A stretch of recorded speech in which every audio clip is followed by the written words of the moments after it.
Dando cabo de um dos antagonistas da temporada, esse episódio de Demolidor Renascido claramente já dá indícios do que serão as conclusões da série.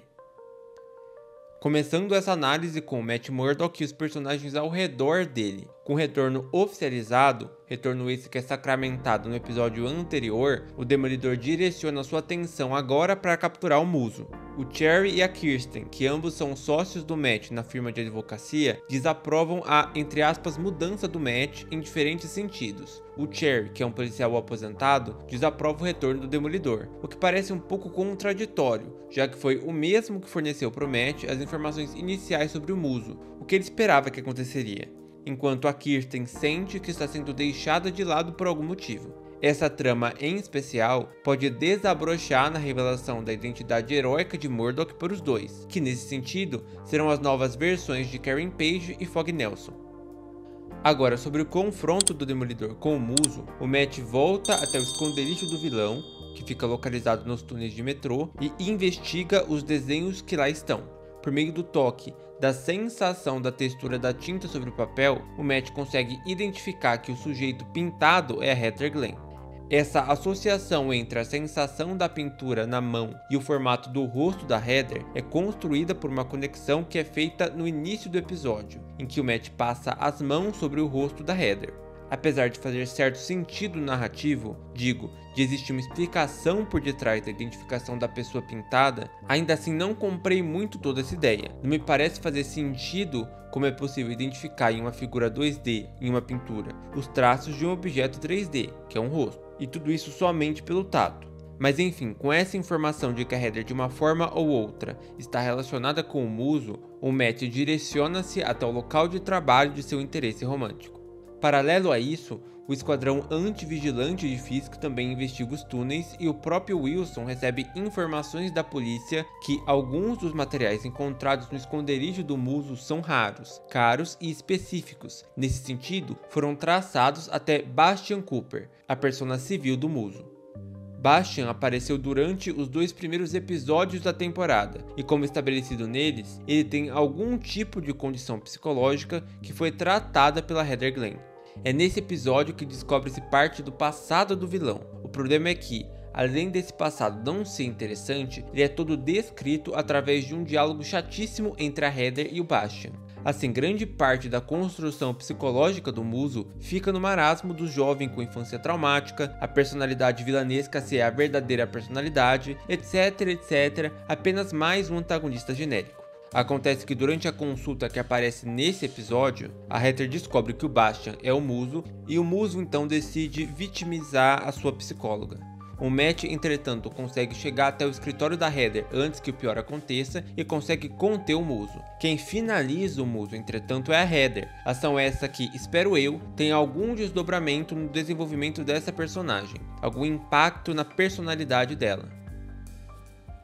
Agora, no que diz respeito ao núcleo do Wilson Fisk, o Wilson inicia o episódio preocupado com a reação da população de Nova York em relação à onda de criminalidade, onda essa causada pelo Muso. Contudo, ao contrário de perceber o retorno do Demolidor como algo positivo, algo que pode acabar com essa onda de criminalidade, o Fisk fica furioso com a notícia.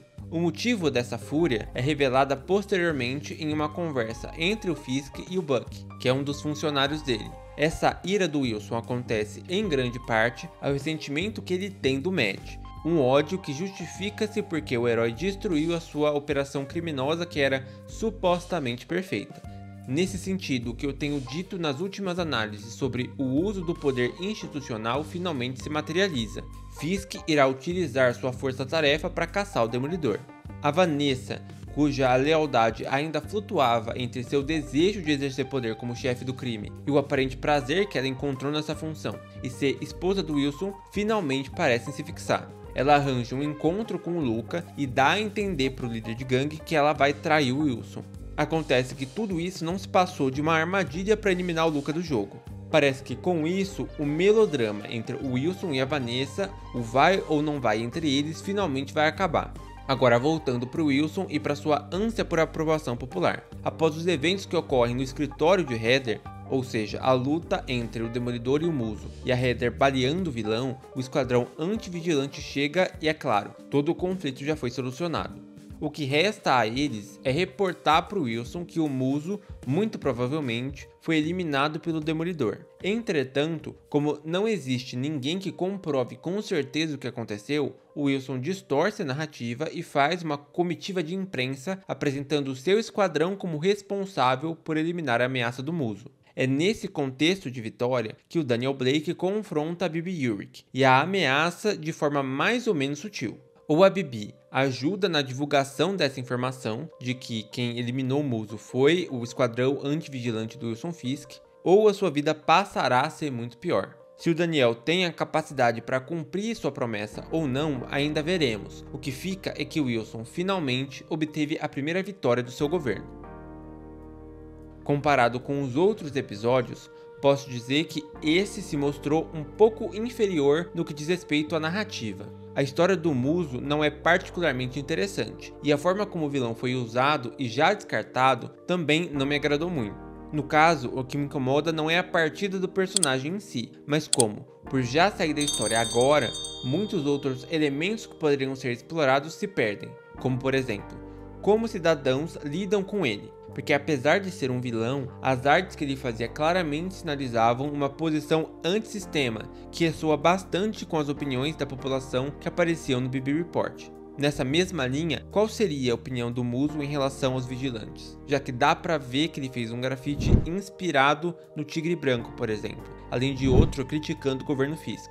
O Muso era só um plot device, um dispositivo narrativo que avança a trama, ou ele serve também para refletir alguma faceta do vigilantismo? Porque brevemente tem-se uma discussão levantada pela Heather sobre o uso de máscaras e como isso influencia no ego. Toda essa discussão aconteceu como uma distração ou não? Veremos mais algo sobre o assunto?